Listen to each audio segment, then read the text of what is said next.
চারিদিকে একটা আওয়াজ উঠে গেছে, পিসিএস থেকে ম্যাথ বাদ দেয়া হচ্ছে। একটা প্রশ্ন। তারপরে প্রশ্ন, মানে এই যে পরিবর্তন বা সিলেবাসের যে পরিবর্তন নিয়ে কথা হচ্ছে, এটা কি 47 থেকে ইমপ্লিমেন্ট হবে বা 48 থেকে ইমপ্লিমেন্ট হবে? এই ধরনের প্রশ্নগুলো একেবারে আমার ইনবক্সে প্রচুর আছে, এবং কমেন্টে বা বিভিন্ন জায়গায় আপনাদের অনেক এই জায়গাটা নিয়ে অনেক প্রশ্ন। তো আপনাদের কোন জায়গাটা থেকে শুরু করব আপনারাই বলেন। আপনাদের উপরে ভিত্তি করে কথা শুরু করি। এই পরিবর্তন,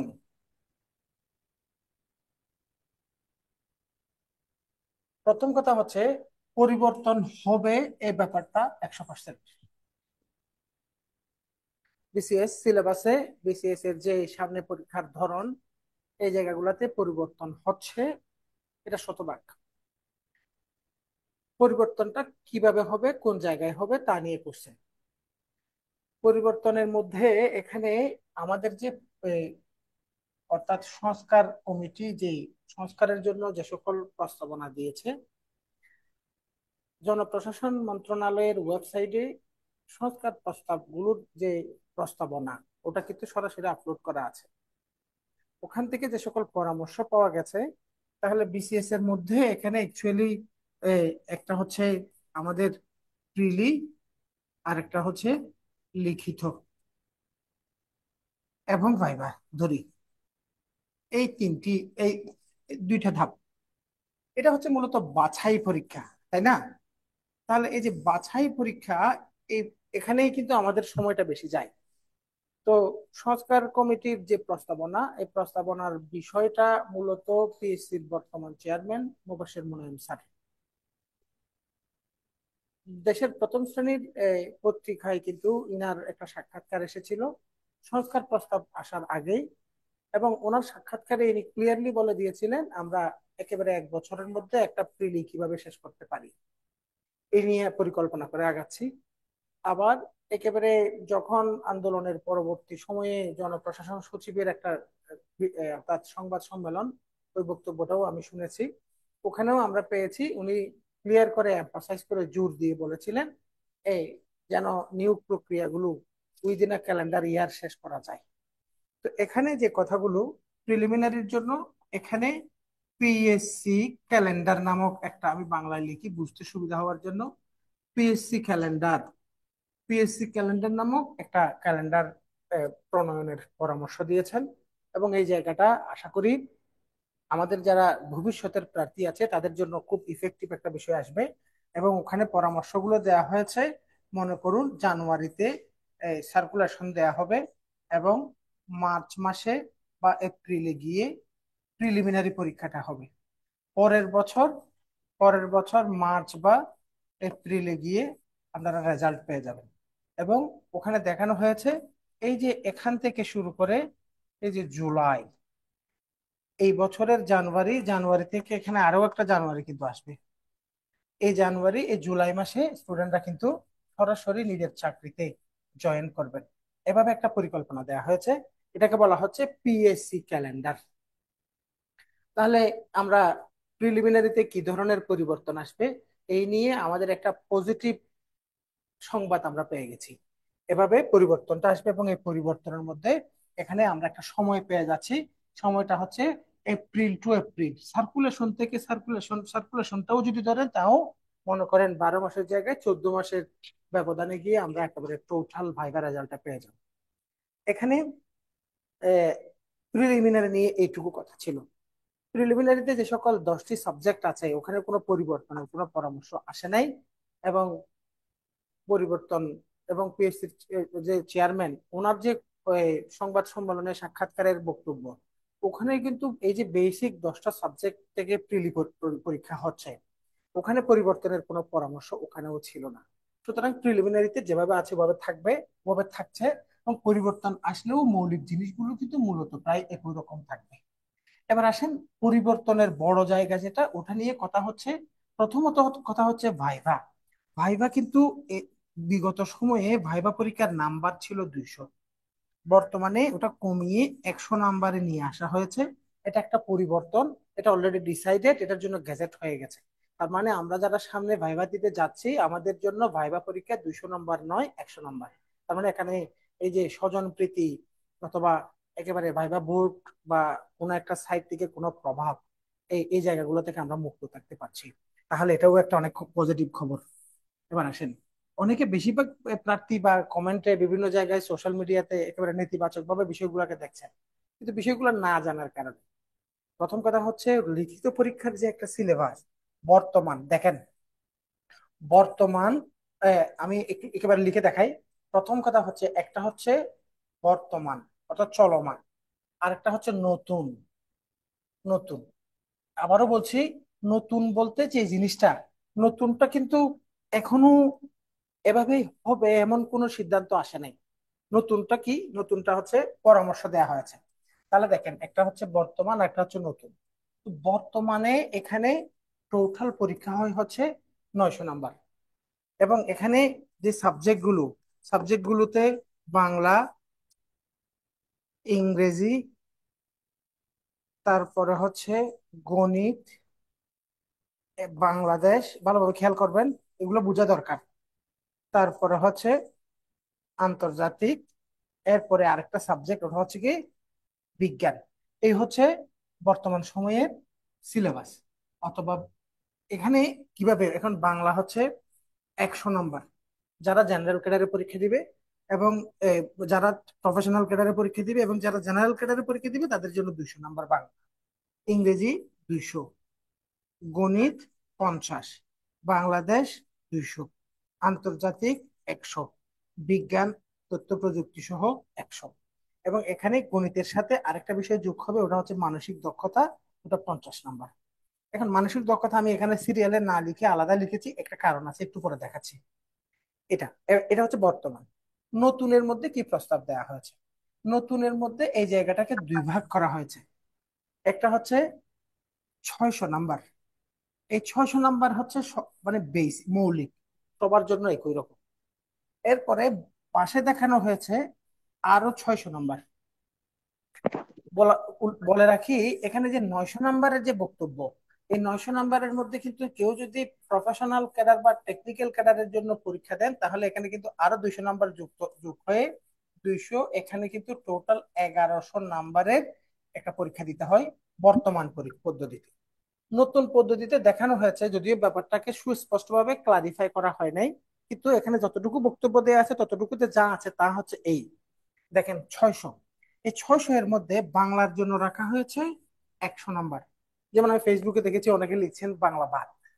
বাংলা বাদ দেওয়া হয় নাই, বাংলা 100 নাম্বার রচনা।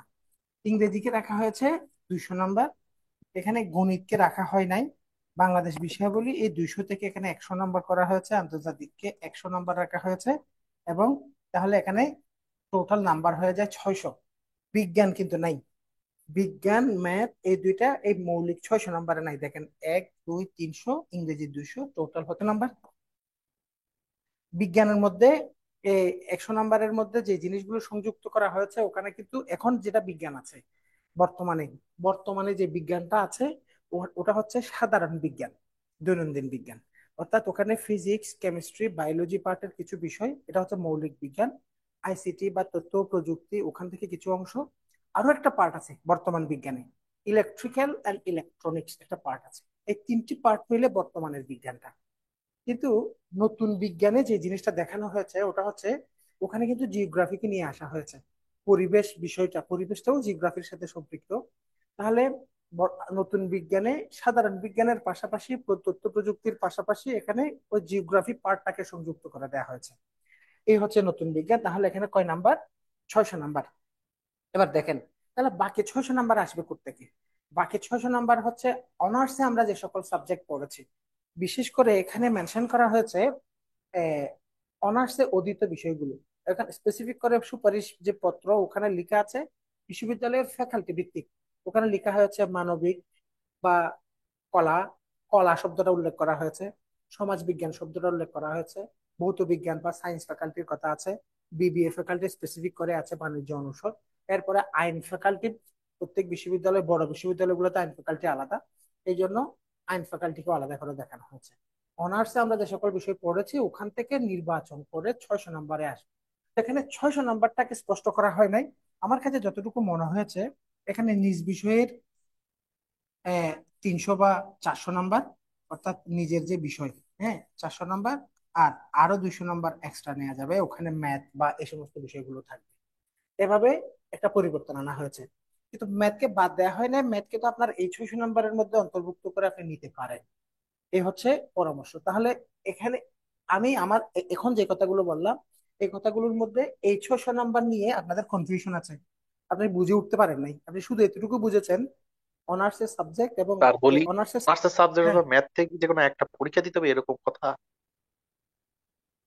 অনার্সের নিজের বিষয় থেকে না, আমি এই জন্যই কথাটা বলছিলাম।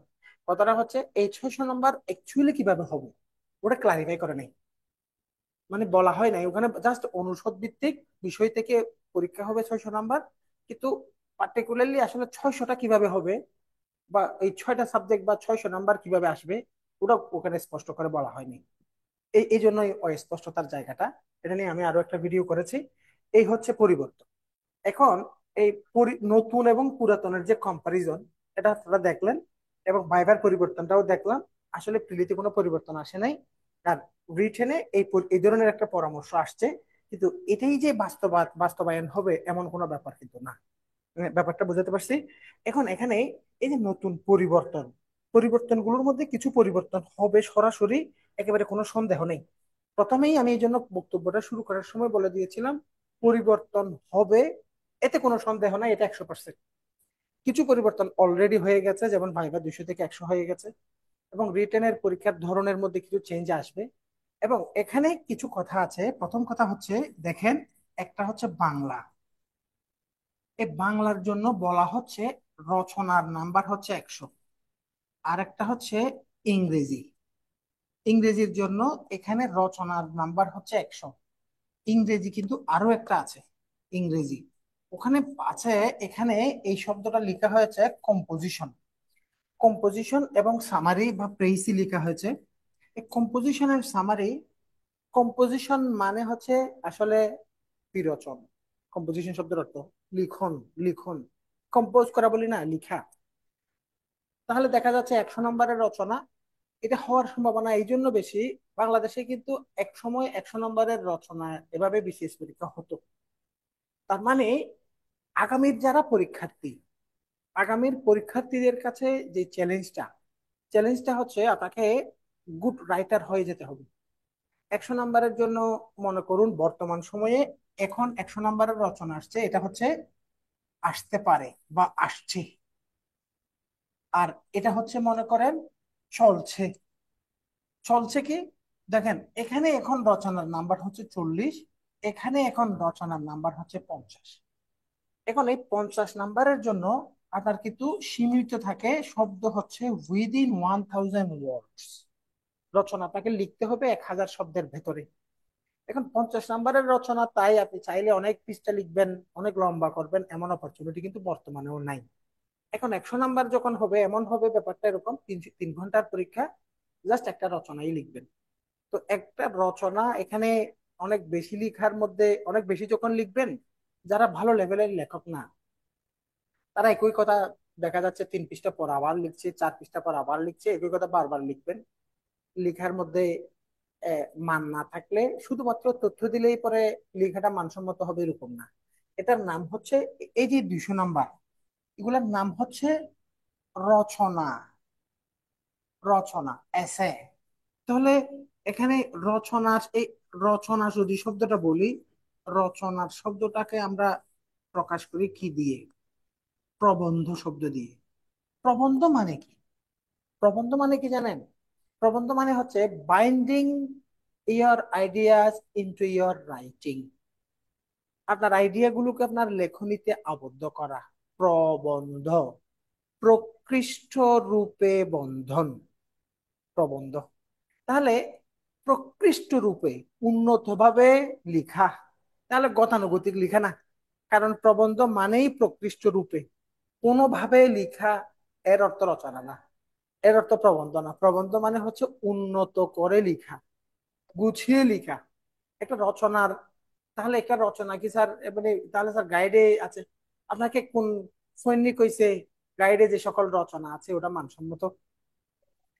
একটা কথা হচ্ছে কি জানেন, আপনি এলিট হতে চাচ্ছেন, চাকরি হিসেবে বিসিএস ক্যাডার কর্মকর্তা হবেন। একজন বিসিএস ক্যাডার কর্মকর্তা কিন্তু চাকরি যারা করেন চাকরিজীবী শ্রেণীর মধ্যে এলিট শ্রেণী, অবশ্যই সবচেয়ে এলিট শ্রেণী শ্রেণী হচ্ছে আহ, একজন বিসিএস ক্যাডার কর্মকর্তা। একজন বিসিএস এলিট হতে চাচ্ছেন, চিন্তা যদি শূন্য হয় তাহলে এলিট হবেন কেমনে? এই জন্য কোনোভাবে গুছিয়ে দেয়াটার নাম রচনা না, উন্নত মানের লেখা। দেখেন, সহজ করে বললে বোঝা যায়, একটা রচনা যখন বিসিএস একটা পরীক্ষা যখন হয়, দেখেন এখানে টোটাল পরীক্ষার্থী ধরুন 10,000। এই 10,000 পরীক্ষা আমি একেবারে কমিয়ে ধরলাম, 18,000, 22,000 রিটেন পরীক্ষা, যেমন 45,000 রিটেন পরীক্ষা দিয়েছে এমন বিসিএস ও আছে, যেমন 34তম বিসিএস এ প্রায় 46,000 স্টুডেন্ট লিখিত পরীক্ষা দিয়েছিল। কিন্তু এই 46,000 থেকে চাকরি হয়েছে কয় হাজারের? Near about 2,000। তাহলে এই 46,000 মানুষ থেকে 46,000 বাদ দেন, 10,000 ধরেন, 10,000 থেকে চাকরি পাবে, ক্যাডার হবে কয় হাজার? 2,000। এখন 2,000-এর বাকি যে 8,000 মানুষ বাদ যাবে, এই 8,000 মানুষ কিন্তু এই 2,000-এর সাথে পার্থক্য তেমন বেশি নাই। রিটেনে যে সকল কোশ্চেন আসবে, যে রচনাটা আসবে, ওই রচনা কিন্তু সবাই লিখবে। খেয়াল করেন, এই রচনা সবাই লিখবে। এখন তাহলে টিচার এক্সামিনার রচনাগুলো দেখে দেখে খাতাগুলো লাইনের পর লাইন, পৃষ্ঠার পর পৃষ্ঠা দেখে বাদ দিবেন না? তার মানে বাদ দেওয়ার ক্ষেত্রে কি তথ্য কি অনেকে কম দিবেন? না, বিসিএস যারা প্রার্থী তারা সকলেই প্রস্তুতি নিয়ে পরীক্ষা দেন। তথ্য দিয়ে, ডাটা দিয়ে, চার্ট দিয়ে, গ্রাফ দিয়ে, ইনফরমেশনের ভান্ডার দিয়ে রচনায় পার্থক্য সৃষ্টি করা যায় না, যায় না, যায় না। রচনায় পার্থক্য সৃষ্টি করার জন্য উপস্থাপন, ভাষার গাঁথুনি মজবুত করার যে কাজ, এটা করা লাগবে। এটা করার জন্য কি স্যার শর্টকাট কোনো ওয়ে আছে? নাই। শর্টকাট কোনো মানে কিছু জিনিস শর্টকাটে হয় না, কিছু জিনিস লম্বা সময় ধরে অনুশীলনের দরকার আছে। দেখেন, ভালো লেখক হওয়াটা কত কঠিন কাজ আমি আপনাকে একটা শব্দ দিলেই বুঝবেন। দেখেন, পৃথিবীর কোনো বিশ্ববিদ্যালয়ে কিন্তু কবি হওয়ার জন্য অনার্স করায় না। খেয়াল করছেন, ভালো লেখক হওয়া এত সহজ কথা নয়। কেউ নজরুল হয় না, কেউ রবীন্দ্রনাথ হয় না বিশ্ববিদ্যালয় পড়ে। দেখান আপনি পৃথিবীর কোন বিশ্ববিদ্যালয় থেকে কবি বের করছে অনার্স ডিগ্রি দিয়ে? এই জন্য লেখক হয়ে ডিগ্রি দিয়ে পড়াশোনা করে কৌশল দিয়ে ভালো লেখক হওয়া যায় না। ভালো লেখক হওয়ার জন্য চর্চার দরকার আছে, অনুশীলনের দরকার আছে। এটা হচ্ছে বিষয়। এই জন্য এখন থেকে আপনাকে ওই জায়গাগুলো নিয়ে কাজ করতে হবে। এখন আমাকে প্রশ্ন করেন, আমি পরের ধাপে কথা শুরু করব। পরিবর্তনগুলো নিয়ে যদি আরো কোনো প্রশ্ন থাকে আমাকে করতে পারেন, বলেন।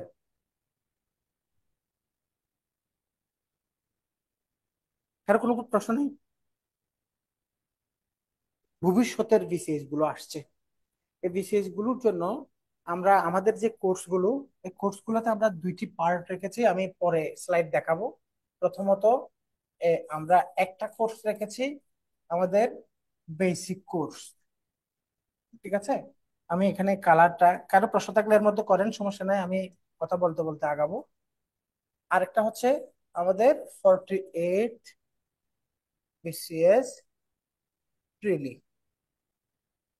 এখন এই দুটি কোর্সের ক্ষেত্রে এখানে আমরা এই জায়গাটাতে আমরা যারা যারা এখন মানে ফোর্থ ইয়ার এবং মাস্টার্স এর স্টুডেন্ট, তাদেরকে টার্গেট রাখবো। এই জায়গায় আমরা অনার্স সেকেন্ড ইয়ার এবং থার্ড ইয়ারের যারা স্টুডেন্ট, তাদেরকে ফোকাস রাখবো এই দুটিতে। যদিও বেসিক কোর্সের ডিউরেশন অনেক লম্বা, এ 48 এর ডিউরেশন হবে 48 প্রিলি পর্যন্ত। তো 48 কখন হবে, এই প্রশ্নের একেবারে সহজ উত্তর, এটা কমন সেন্স থেকে আপনিও জানেন। 48 হচ্ছে 2025 সালের নভেম্বরে, বা যদি নতুন প্রস্তাবনা এর মধ্যে বাস্তবায়ন হয়ে যায় 26 সালের জানুয়ারিতে হবে, 26 সালের মার্চে গিয়ে 2048-এর প্রিলি হবে। তাহলে দেখেন, এখন 25 সালের মার্চ চলে আসছে, মার্চ, এখন 26 সালের মার্চ। হুম, তাহলে এটা হচ্ছে 25, এটা হচ্ছে কি 26। এই যে সময়, এই সময়ের মধ্যে কিন্তু আপনার 48 এর টোটাল প্রিপারেশনটা নিতে হবে। যে পরিবর্তনগুলো পরামর্শ দেওয়া হয়েছে, কিন্তু যারা বেসিক কোর্সে জয়েন করবে সেকেন্ড ইয়ার থার্ড ইয়ার তাদের জন্য মনে করেন একেবারে এটা এখন থেকে শুরু করে 27 সাল পর্যন্ত, 27 সালের মার্চ পর্যন্ত ধরেন ওভাবে একটা টার্গেট আছে। আগে এই সময়টা দেখেন, তাহলে ভালোভাবে খেয়াল করবেন। দিক নির্দেশনা বেশি দরকার, পার্টিকুলার কোন একটা বিষয়ে পড়িয়ে দিলাম ওইটুকু পেলেন, ওটা হচ্ছে জাস্ট আপনাকে একটা সিঙ্গারা, একটা সমোসা দিয়ে, একটা বার্গার দিয়ে একবেলা খাবার দেওয়ার মতো। কিন্তু এখন যেটা দিচ্ছি এটা একটা আপনার একটা জাল কিনে দিচ্ছি, মাছ ধরে ধরে খাবেন, পদ্ধতিগুলো দিচ্ছি, এই জন্য মনোযোগ দিয়ে শুনবেন এবং প্রশ্ন করবেন। ধরুন আমাদের এই একটা বছর সময় আছে, 25 থেকে 26 মার্চ, মার্চ টু মার্চ, তিন, 3 থেকে 3 মার্চ মাসে কিন্তু একেবারে প্রিলি হয়ে যাবে, এতে কোনো সন্দেহ নেই। 26 সালে তাহলে আমাদের সময় আছে কতদিন? 1 বছর। এই 1 বছর আপনাকে একসাথে দুইটি কাজ করতে হবে। নতুন যে পরিবর্তনের মধ্যে দেখানো হয়েছে 5 জানুয়ারি সার্কুলেশন আসবে। তার একটু হিসাব করে দেখেন, 26 সালে আবার মার্চ মাসে রোজা। রোজা হোক 26 সালে, মার্চ মাসে রোজা মানে অর্থাৎ মার্চের 21 তারিখে ঈদ হবে ধরেন, মানে এরকম। তো এখন 10 দিন দিয়ে কি আসে যায়? মনে করেন ঈদের পরে 2 সপ্তাহ পরে পরীক্ষা হলো এপ্রিলের প্রথম দিকে, ওটা তো আমরা ধরবো না, এই জন্য আমরা মার্চকেই ধরি। তাহলে এখন আগে এই তথ্যটা শুনেন। পরামর্শ দেওয়া হয়েছে পিএসসির যে ক্যালেন্ডার, 5 তারিখে সার্কুলেশন আসবে।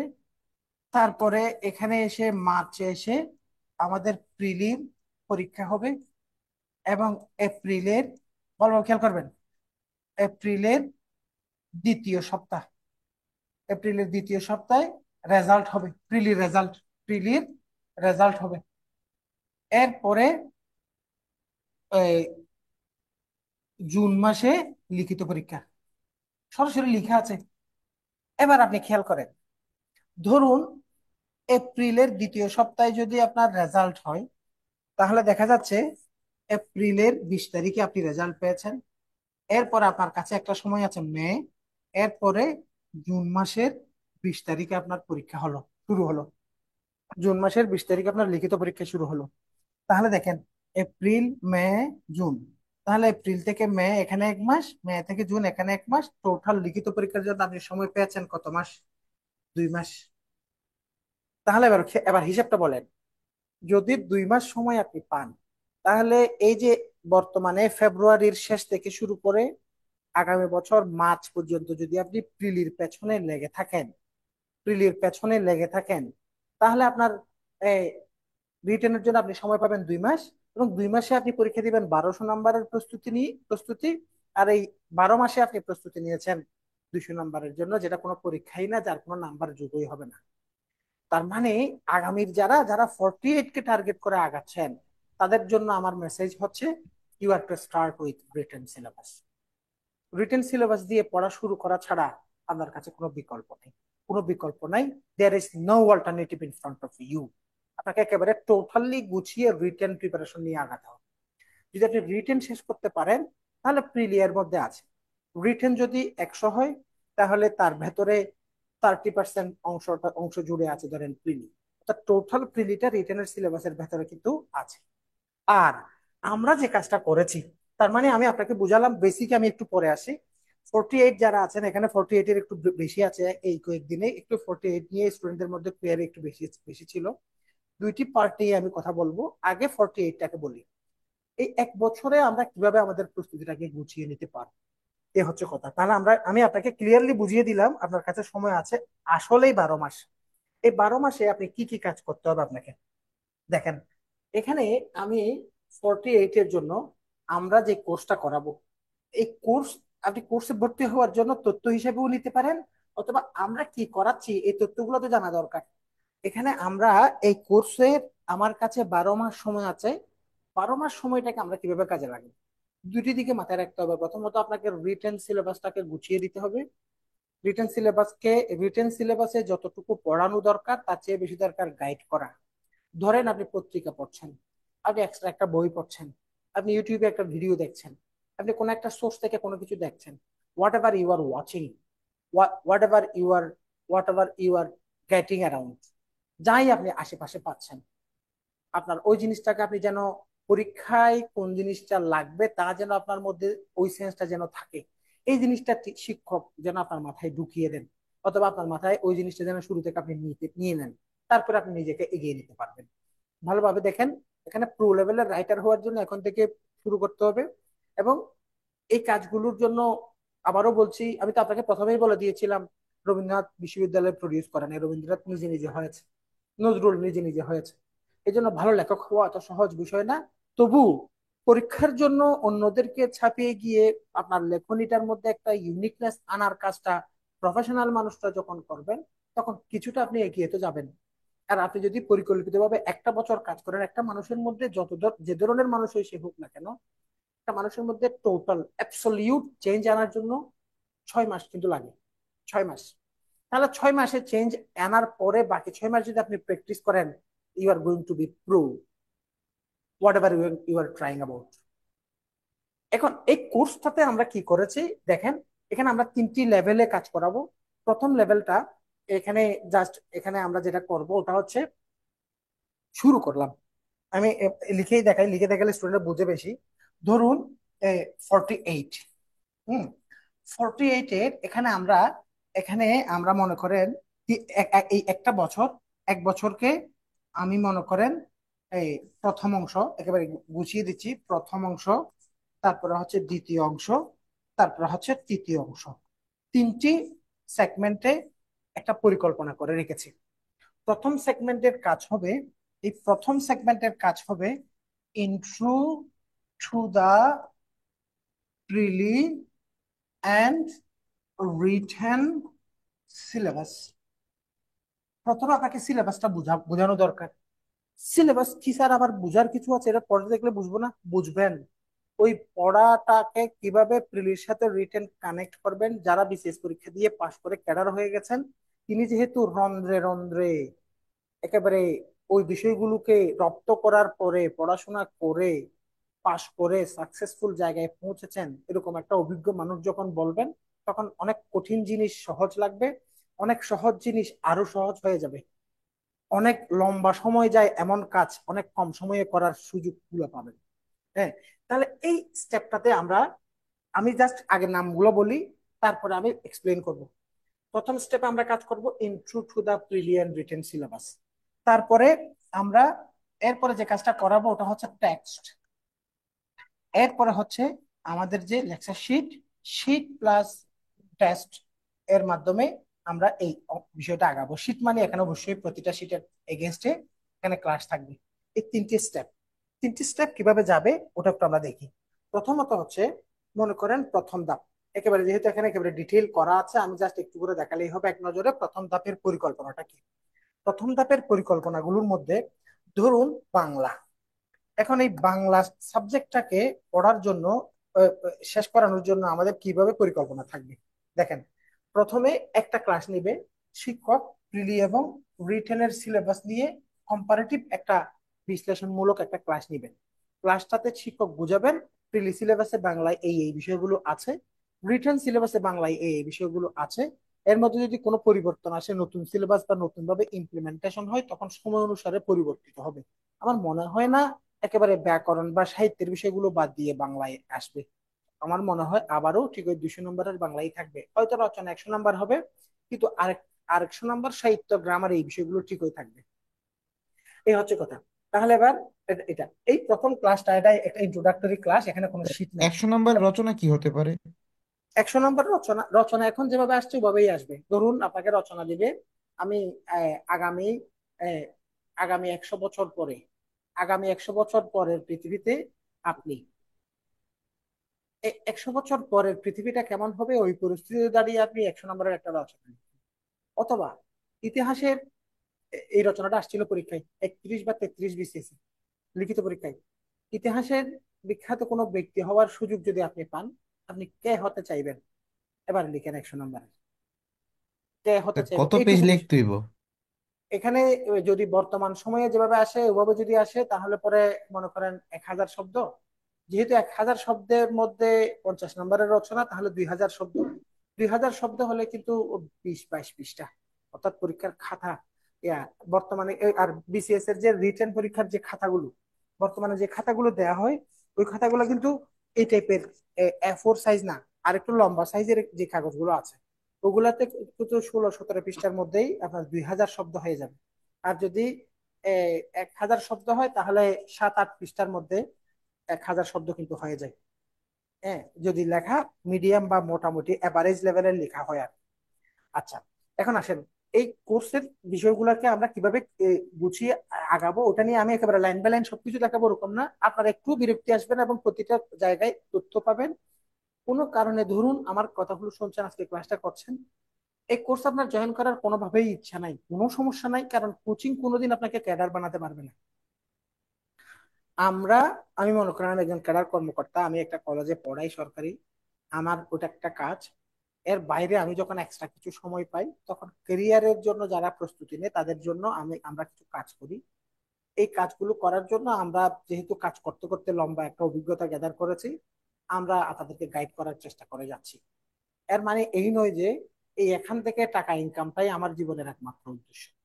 এই জন্য আপনার টাকা আমার রিজিকে থাকলে আপনি আসবেন, রিজিকে না থাকলে আপনি আসবেন না। কোচিং করলে ক্যাডার হবে, কোচিং না করলে হবে না, একেবারে সম্পূর্ণ ভুল ধারণা। কিন্তু আজকের ক্লাসটা একটু, যেহেতু দিক নির্দেশনামূলক ক্লাস, আজকের ক্লাসে আপনি কিন্তু ইনফরমেশন পাবেন, just what to do, how to go. এই জন্য just listen to me carefully, and whenever you get any kind of question, any kind of asking, please ask me।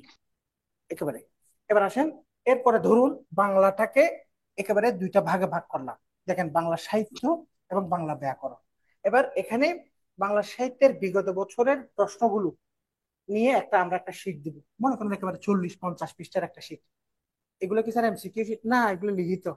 প্রথম ধাপে যা পড়ানো হবে টোটালি রিটেন, রিটেন সিলেবাস। তাহলে sir প্রিলি কোর্সে ভর্তি হবো, রিটেন পড়াবেন? হ্যাঁ, ওই চ্যালেঞ্জটাই তো আপনার সামনে, একেবারে সরাসরি রিটেন। এবং আমি এখানে কিন্তু আমি আপনাকে দেখাই শীট গুলো কি দিব, শীট গুলো আমি একটু দেখাই আপনাকে।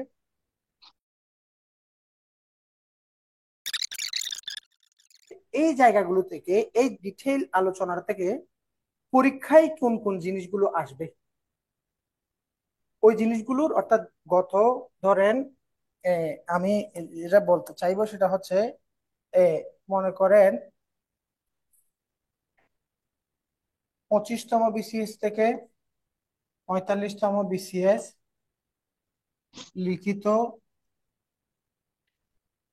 বাংলাদেশ বিষয়াবলীর ছোট প্রশ্ন, ছোট প্রশ্ন, ছোট প্রশ্নগুলো আপনাদেরকে পড়াবো শুধু তা নয়, শুরুতে আপনাকে একটা শীটের মধ্যে সবগুলো এই যাবৎকালে যত ছোট ছোট প্রশ্ন আসছে সবগুলো ছোট প্রশ্ন, মানে এগুলো আধা পৃষ্ঠা, 2 পৃষ্ঠা, 3 পৃষ্ঠা লেখার অ্যান্সার, তো 5 নাম্বার 7 নাম্বার এরকম করে নাম্বারের যে সমস্ত ছোট ছোট প্রশ্ন। আর কোথায় স্যার বড় প্রশ্ন এখনো তো? না দিয়ে, শুনেন, বড় প্রশ্ন না দিয়ে ছোট প্রশ্ন দেওয়ার পেছনে কারণ হচ্ছে, মনে করুন বাংলাদেশের সংবিধান, সংবিধান থেকে যাবৎকালে ছোট প্রশ্ন আসছে মনে করেন 24টা। এই 24টা প্রশ্নের মধ্যে কিন্তু অলমোস্ট কি কি প্রশ্ন আসতে পারে তার একটা সামারি কিন্তু আছে। অনেক বড় প্রশ্ন দেখবেন 4টা ছোট প্রশ্ন মিলে একটা বড় প্রশ্ন, যেমন দেখেন 45তম BCS লিখিত পরীক্ষা, এখানে কিন্তু আসছে একটা প্রশ্ন 20 নাম্বার। আবার দেখেন 35তম BCS লিখিত পরীক্ষা, ওখানে আসছে 4টা ছোট প্রশ্ন মিলে একটা 20 নাম্বার, অর্থাৎ একটা প্রশ্ন ক, খ, গ, ঘ, 4টা পার্ট মিলে একটা। এই জন্য আমরা এমন ভাবে আপনাকে লেকচার শিট গুলা দিব যে শিট গুলাতে ওই বিষয়ের সবগুলো বিগত লিখিত ছোট প্রশ্নের অ্যান্সার রেডি করা থাকবে। এগুলো যে করে ভবিষ্যতে করে দিব ওরকম না, এগুলো আমার কাছে রেডি করা আছে, আমি আপনাকে দেখালাম ইনস্ট্যান্ট। আমি আরেকটা বিষয় দেখাই। এবার কেউ একজন একটা প্রশ্ন করছিলেন, প্রশ্নটা বলেন। স্যার কম বলতে মানে অপশনাল বিষয়গুলো সম্পর্কে যদি একটু বলতেন, মানে নতুন যে সংস্কার কমিশনের। এটা আরেকটু পরে, আমি যেহেতু এখন এই যে ইয়াটা যেভাবে যাচ্ছে, দেখেন এখানে রচনা, এই যে রচনা কিভাবে আসবে, একজনের একটা প্রশ্ন আসছিল। রচনার জন্য আমরা আপনাদেরকে প্রথম এখন থেকে যেন আপনি কোয়ালিটি একটা রচনা লিখতে শিখেন, তার জন্য কিন্তু আমরা এখন থেকে কিছু নোট দিয়ে আপনাকে শিখাবো। এখানে বিগত প্রশ্নগুলো আছে। প্রথমত এখানে বাংলার মধ্যে টোটাল 3টে শীট পাবেন। রচনার জন্য কিছু স্যাম্পল এসে বাংলাতেও। হ্যাঁ, তারপরে হচ্ছে ব্যাকরণের সবগুলো প্রিভিয়াস কোশ্চেন, সাহিত্যের সবগুলো প্রিভিয়াস রিটেন কোশ্চেনের অ্যান্সার সহ এগুলো আপনাদেরকে দিয়ে দিব, এবং এগুলো নিয়ে যেহেতু কাজ করাবো ওটার উপরে আমরা এখানে পরীক্ষা নিব। এটা একটা ধাপ। তারপরে হচ্ছে, তাহলে মনে করেন এখানে প্রথম স্টেপে বাংলার জন্য দেখেন বাংলা সাহিত্য, বাংলা ব্যাকরণ, এইটুকু গেল। এবার আসেন বাংলাদেশ বিষয়াবলী। প্রথমে একটা ইন্ট্রোডাক্টরি ক্লাস হবে, তারপরে সংক্ষিপ্ত বিষয়ের উপর আরেকটা ক্লাস হবে, এবং এখানে সবগুলো সংক্ষিপ্ত প্রশ্নের সমাধান সহ একটা রিটেনের শীট দেওয়া হবে। অনুরূপভাবে আন্তর্জাতিক বিষয়াবলী আরেকটা বিষয় দেখতে পাচ্ছেন, এখানেও একই রকম নিয়ম, দুইটা সাধারণ জ্ঞানের যেহেতু বিষয়।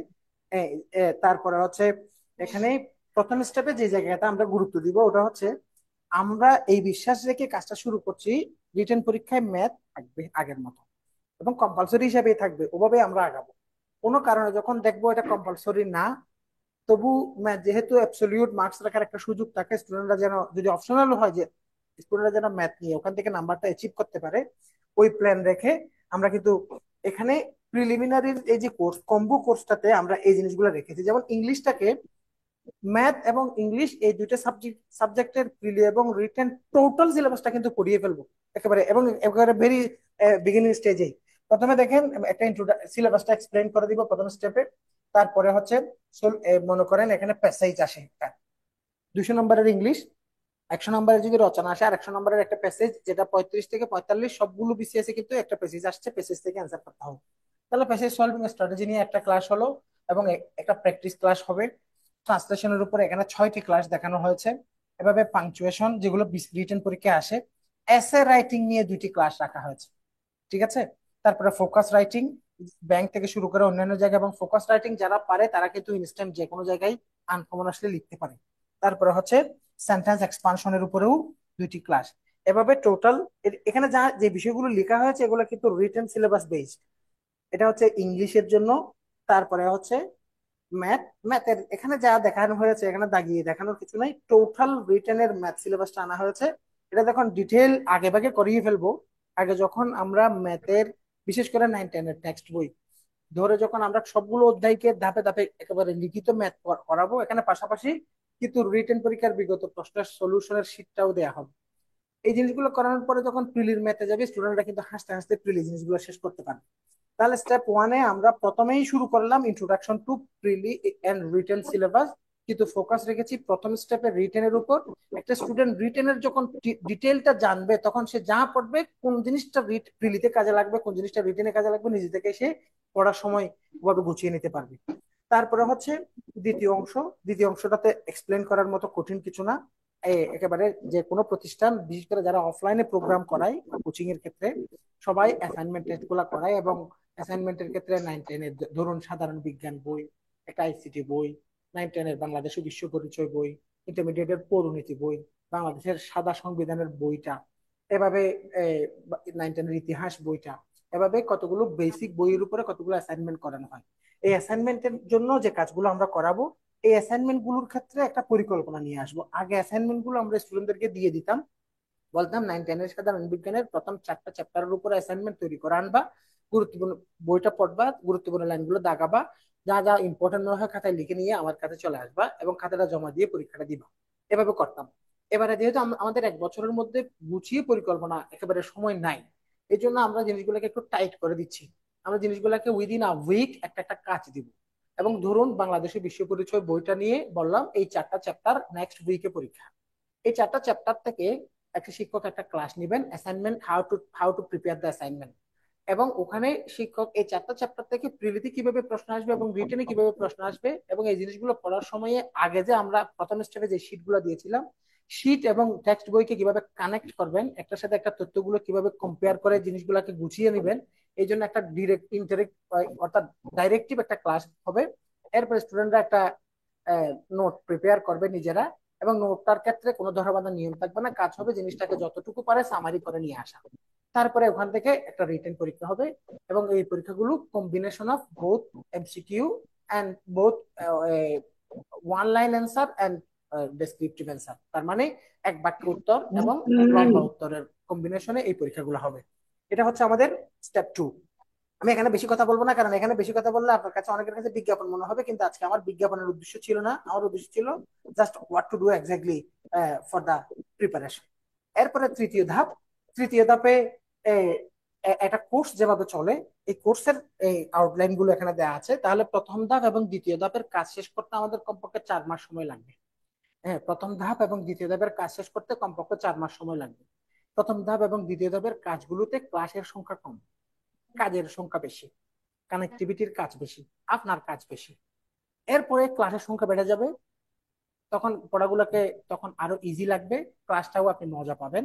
এবং তখন হবে লেকচার শিট ভিত্তিক, প্রতিটা ক্লাসের জন্য একটা শিট থাকবে, শিটটা ধরে প্রিলি কোর্স ক্লাসগুলো ডিজাইন করা হয়েছে ভাবে। যেমন দেখেন এখানে টোটাল ক্লাস থাকবে 150টি, 150টির মধ্যে প্রায় 120টি ক্লাসের মধ্যে প্রিলিটা শেষ করানো হবে আগের ক্লাস, এর আগের ধাপে বাকি ক্লাসগুলো শেষ। বেসিক ক্লাস বলতে আগের ক্লাসগুলো দেখানো হয়েছে। এবং এখানে রিটেন, অর্থাৎ এই ধাপ এবং এই ধাপ মিলে এই প্রথম দুই ধাপ। এরপরে এখানে টোটাল প্রিলির জন্য লেকচার শিট দেওয়া হবে 125টি, এবং প্রতিটা ক্লাসের জন্য একটা ক্লাস টেস্ট থাকে। তবে এবারে আমরা প্রতি ক্লাসের আগে ক্লাস টেস্টটা দুইভাবে নিব। একটা হচ্ছে স্টুডেন্ট অফলাইন এবং অনলাইন উভয় ভার্সনের স্টুডেন্টদের জন্য ছোট ছোট কতগুলো অনলাইনে এক্সামটা নিব, ক্লাস টেস্ট। অর্থাৎ ক্লাস শুরুর আগে আপনি পরীক্ষাটা দিয়ে আমাদেরকে সাবমিট করে দিবেন, ক্লাস শুরুর আগে। ওভাবে ডিজাইন করা আছে অলরেডি, এগুলো প্রিপেয়ার করা হচ্ছে। তারপরে এরপরে মনে করেন একটা বুকলেট দিলাম, একটা বুকলেটের মধ্যে এখানে লেকচার 3, 4, 5 তিনটা লেকচার আছে। এই তিনটা লেকচারের উপরে একটা লেকচার ফাইনাল টেস্ট হবে 100 নম্বরের, ওটা সপ্তাহান্তে হয়। কখনো কখনো 4টা লেকচার 5টা লেকচার মিলেও একটা পরীক্ষা হতে পারে, এটা টপিকের উপর ভিত্তি করে। কখনো কখনো মাত্র 2টি লেকচারের উপরে 100 নম্বরের পরীক্ষা হতে পারে। আমরা প্রথম ধাপে একেবারে প্রথম ধাপ যেটা, ওখানে একটা শীট দিলাম। শীট দিয়ে বলা হলো বাংলা বিজ্ঞানের বিগত বছরের সবগুলো প্রশ্ন এবং তার সমাধান, এই শীটটা তোমাকে দিলাম। এটা নিয়ে আগামী 12 তারিখ তোমার পরীক্ষা। এবং এই শীটটাকে সলিউশন দেওয়ার জন্য, শীট থেকে গুরুত্বপূর্ণ জায়গাগুলো দেখিয়ে দেওয়ার জন্য একটা ইনস্ট্রাকটিভ ক্লাস হবে। ক্লাসটা করা, শীটটা পড়ে এসে পরীক্ষাটা দিবেন। এবং ওই শীট থেকে কিছু সরাসরি প্রশ্ন দিয়ে কিছু পরীক্ষা নেওয়া হবে আপনার ভয় কমানোর জন্য, এবং বিষয়গুলোর উপরে আপনি যেন জিনিসগুলো পড়ে এসে পরীক্ষাটা দিতে পারেন। এটা হচ্ছে প্রথম ধাপের পরীক্ষা। এই ধাপে বেশি পরীক্ষা নেই। এই ধাপে পরীক্ষা হচ্ছে যতটা শীট ততটা পরীক্ষা। এগুলো হচ্ছে সবগুলো লিখিত লিখিত লিখিত, রিটেন রিটেন এন্ড রিটেন। এরপরে দ্বিতীয় ধাপে যে পরীক্ষাগুলো হবে, ওখানে কিন্তু 14টি পরীক্ষা হবে, ছোট ছোট 14টি অ্যাসাইনমেন্ট টেস্ট। ওগুলো সহজ, এবং ওগুলা প্রথম ধাপের কাজগুলো করলে দ্বিতীয় ধাপের কাজ অনেক ক্ষেত্রে এগিয়ে আসবে। তারপরে সাবজেক্টিভ টেস্ট, টোটাল যে প্রিলি সিলেবাসটাকে 14 ভাগে ভাগ করে, এটা আমরা সকলেই বুঝি। ওটা হচ্ছে ধরুন একটা পরীক্ষা, একটা পরীক্ষার মধ্যে ধরুন এভাবে থাকবে। 100 নম্বরের পরীক্ষা যদি হয়, ধরুন বাংলা বাংলা আসবে এখানে 70 মার্কসের। তারপরে এখানে প্রতিটি পরীক্ষার মধ্যে এখানে ম্যাথ থাকবে, যেহেতু ম্যাথ কম্পালসরি প্রিলিতে। ধরুন এখানে ম্যাথ থাকবে 20 নম্বরের। এবার দিলাম ইংলিশের জন্য কোন একটা চ্যাপ্টার ধরে দেওয়া হলো, বলা হলো ইংলিশ 10। এভাবে 100 মার্কসের 14 ভাগে ভাগ করে টোটাল প্রিলি সিলেবাসকে সারা বছর ব্যাপী পরীক্ষাগুলো হয়। তাহলে 14 সপ্তাহে এই জিনিসটা শেষ করার পরে প্রত্যেকটা সাবজেক্ট এর মধ্যে আমাদের শেষ হয়ে গেছে লেকচার শিট দিয়ে পরীক্ষার মাধ্যমে। এরপরে সাবজেক্ট ফাইনাল টেস্ট হবে। এরপরে রিভিউ টেস্ট। রিভিউ টেস্ট এই জায়গাটাই অনেক ইম্পর্টেন্ট।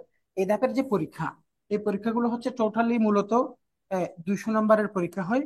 প্রিলিতে যেভাবে মনে করেন এখানে বাংলা, ইংলিশ, ম্যাথ, তাহলে বাংলায় 35, ইংলিশে 35, ম্যাথের মধ্যে 15, যেভাবে প্রিলিতে থাকে ওভাবে থাকবে।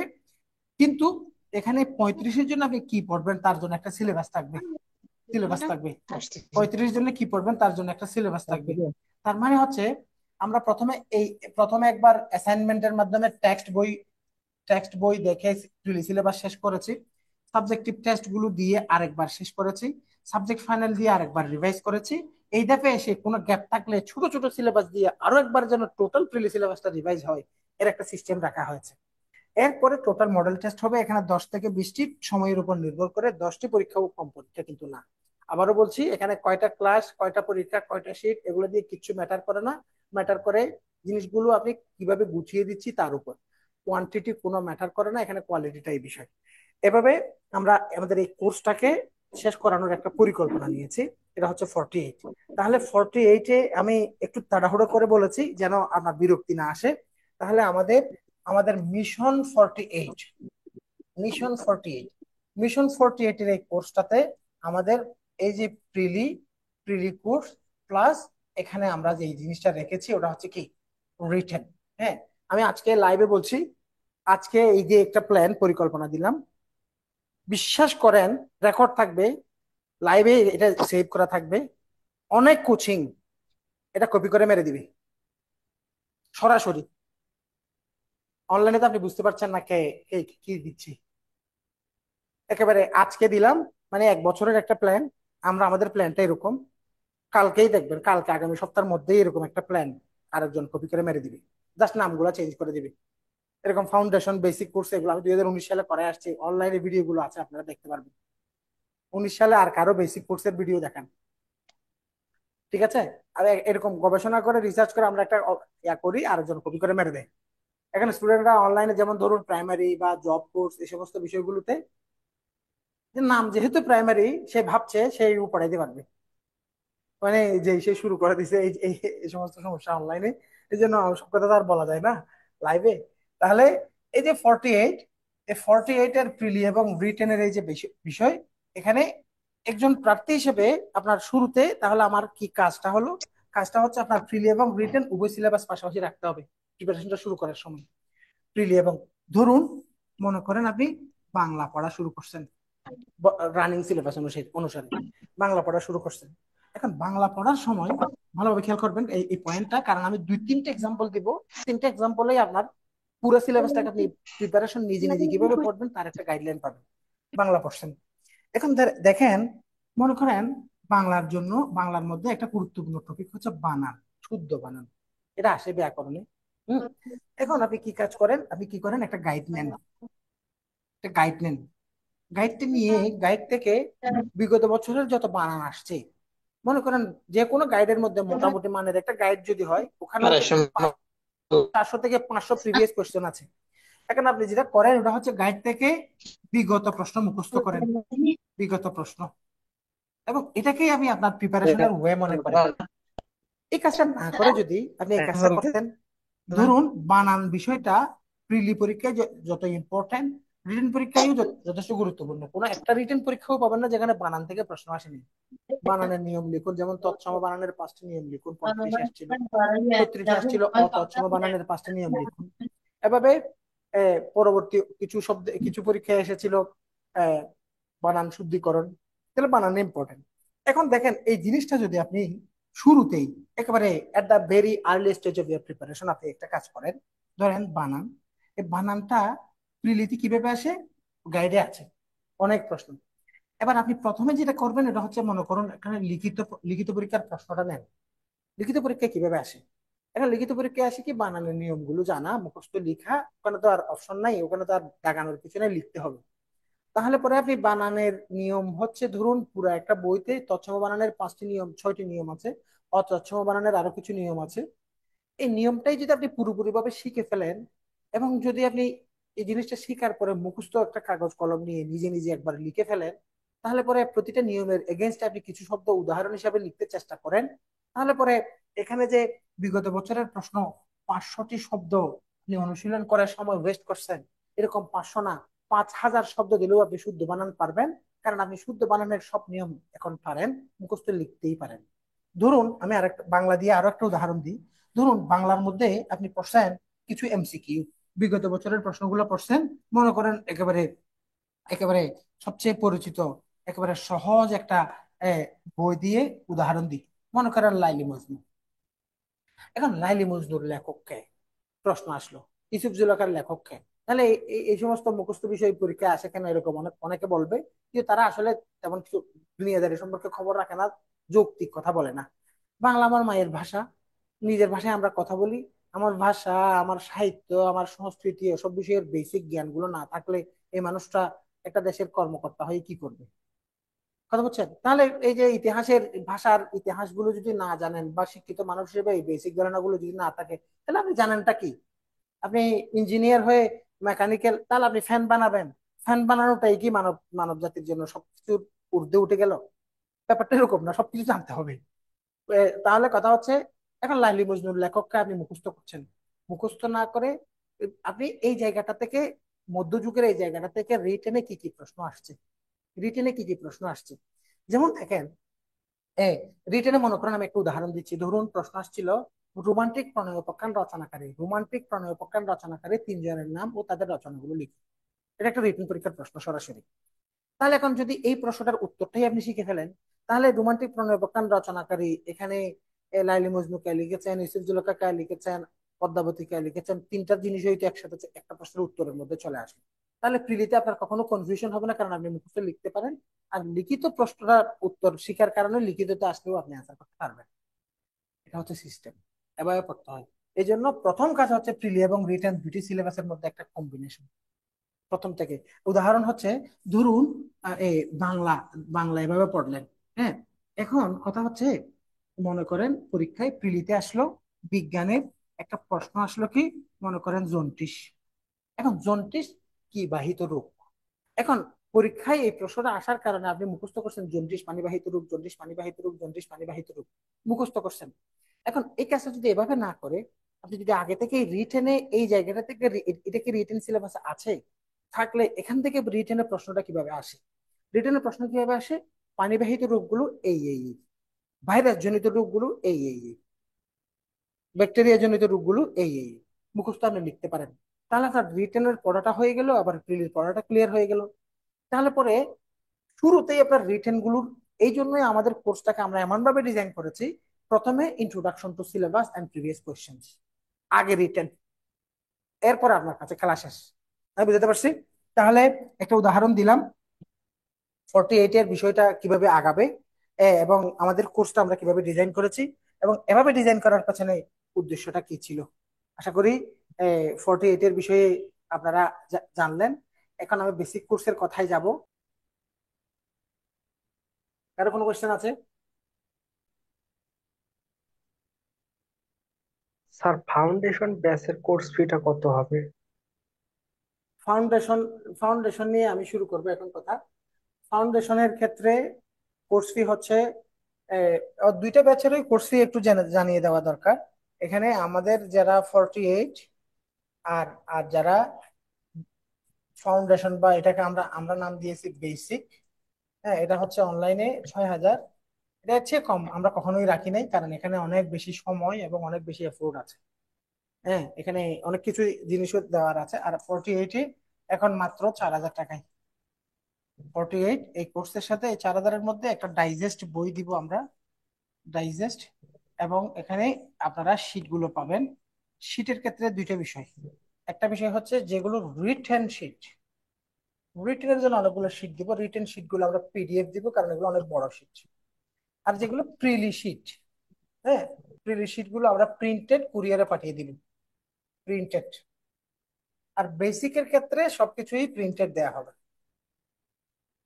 প্রিন্টেড দেওয়া হবে।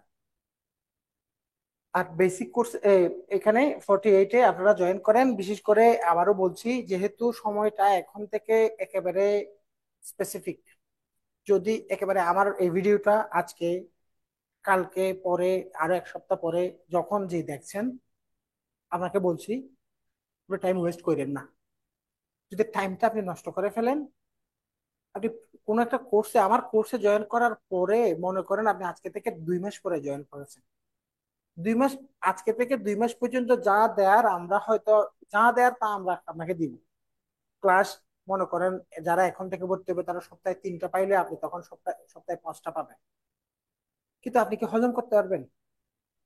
আবারও বলছি, এখানে এই যে রিটেন বিষয়, রিটেনের বিষয়গুলো প্রিলির সাথে মিলিয়ে যে শেষ করানোর যে একটা প্ল্যান, এবং প্রো লেভেলের একজন রাইটার হওয়ার জন্য প্রফেশনালি যারা লেখক, এরকম মানের ক্লাস শিক্ষক দিয়ে ক্লাসগুলো দিব। যেমন আপনারা অনেকেই আমাদের শিবন স্যারের আগের ক্লাসটা করেছেন, উনি একজন পিএইচডি ডিগ্রিধারী, আমারও শিক্ষক। ওই লেভেলের একজন মানুষ যখন আপনার বাংলার ভেতরের বিষয়গুলোকে একেবারে গুছিয়ে, একটা হচ্ছে, একটা হচ্ছে পরীক্ষার জন্য প্রস্তুতি নেওয়া, আর একটা হচ্ছে দক্ষ হওয়া। দক্ষতা এবং পরীক্ষার জন্য মুখস্থ এক কথা না। এখন পরীক্ষায় যদি অন্যদেরকে ছাপিয়ে যেতে চান, তাহলে কোনো জায়গায় হোক না হোক লিখনিতে আপনার দক্ষ হতে হবে, whether that is in Bangla or in English. ইংলিশেও লিখতে হবে, বাংলাও লিখতে হবে। দুই ভাষা লিখার ক্ষেত্রে আপনার লিখন দক্ষতার যে কাজ, এটা কিন্তু আহ, কোনো শিট বা কোনো কিছু দিয়ে হয় না, এটা প্রফেশনালদের গাইডলাইন গুলো। এই জন্য এখানে বিশ্ববিদ্যালয়ের শিক্ষক এবং বিশেষ ক্যাডার কর্মকর্তাদের মধ্যে যারা ওই লেভেলে কাজ করে, ওদেরকে দিয়ে আমরা এই জিনিসগুলো গাইড করবো। তাহলে যারা আমি 48-এর জন্য অনেক বেশি আর্জেন্সি দিচ্ছি বারবার, আমি এর আগেও আরেকটা ভিডিওতেও এই কথাগুলো বলেছি। আপনারা যারা 48-এ জয়েন করবেন তারা একটু আর্লি জয়েন করেন। বেসিক আপনি স্টেপ বাই স্টেপ বেসিক আমরা প্রতি মাসেই জয়েন করাচ্ছি, এবং বেসিকের প্ল্যানটা এরকম দেখেন। বেসিকটা কি, এবং বেসিকের ক্ষেত্রে অনার্স সেকেন্ড ইয়ার থার্ড ইয়ারের স্টুডেন্টদের জন্য আমরা এটাকে ফোকাস করে আগাচ্ছি। এখন বেসিকের জন্য এটা হচ্ছে মূলত একটা প্রিমিয়াম কোর্স, এখানে একেবারে শুরুতেই লেখা আছে, হ্যাঁ, একেবারে প্রথমবারেই স্বপ্নের বিসিএস ক্যাডার হওয়ার পথে সাফল্যের জন্য আপনার প্রস্তুতি অনার্স থেকেই শুরু করা উচিত। এই কথা আমরা এতক্ষণ যা বলেছি তার মধ্যে ক্লিয়ার হলো। অনার্স সেকেন্ড ইয়ার এবং থার্ড ইয়ার এর স্টুডেন্টদের জন্য। আর যারা ফোর্থ ইয়ারে আছেন এবং আপনার একেবারে বেসিক থেকে লম্বা সময় ধরে একটা লম্বা আওতা নিয়ে শুরু করতে যাচ্ছেন, ফোর্থ ইয়ারে গেলেও আপনি শুরু করতে পারেন। এটা হচ্ছে বেসিক টু অ্যাডভান্স, একেবারে প্রিমিয়াম একটা কোর্স। এখানে ক্লাসের সংখ্যাও অনেক বেশি, কারণ এখানে সময় বেশি আমাদের হাতে। এক নজরে আমরা এগুলো দেখতে পাচ্ছি এবং পেজেও জিনিসগুলো আছে। এগুলো দাগিয়ে দাগিয়ে মুখে বলে বলে সময় ওয়েস্ট করার দরকার নাই। এখানে ভিন্নতাটা কোথায়? এখানে তিনটে স্টেপ থাকবে। এটা হচ্ছে আমাদের গত ব্যাচে যারা ক্যাডার হয়েছিল তাদের একটা ছবি আপনারা দেখতে পাচ্ছেন। এখানে হিউজ অ্যামাউন্ট অফ ক্যাডার কর্মকর্তা একসাথে একই ফ্রেমে, একেবারে খুব ভালো ভালো ক্যাডারের কর্মকর্তাগণ একসাথে আছে। আপনার ছবিটাও যেন এখানে এই ধরনের পরবর্তী ফ্রেমে আসে, আপনারা স্যার, দেখতে বেসিক পাচ্ছেন। কোর্সের ক্লাস শুরু হয়েছে কি? বেসিক কোর্সের ক্লাস শুরু হয়েছে। বেসিক কোর্সে আমরা যেটা করি ওটা হচ্ছে এ, এর মধ্যে একটা নতুন ব্যাচ শুরু হয়েছে। মনে করেন একটা ক্লাস, দুইটা ক্লাস গেছে, এবং দুইটা ক্লাসই শুধু বাংলার, অন্য কোনো সাবজেক্টের ক্লাস এখনো হয়নি। আবারও বলছি, আবার বেসিক কোর্সের এডমিটেড অনেকেই এখানে ক্লাস করছেন আজকে।